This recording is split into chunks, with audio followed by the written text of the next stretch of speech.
ví dụ là sẽ con tài bật chích ví dụ mẹ con tài đó là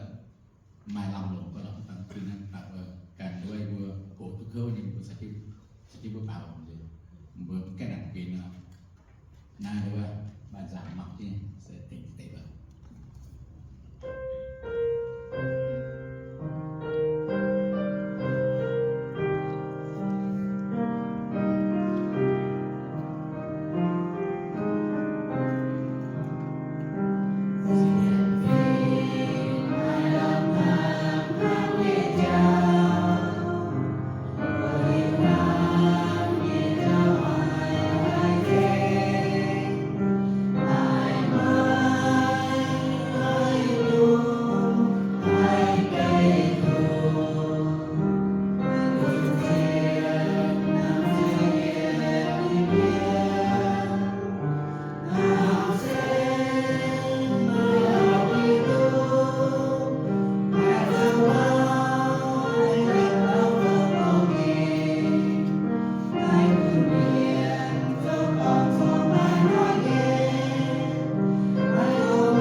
Say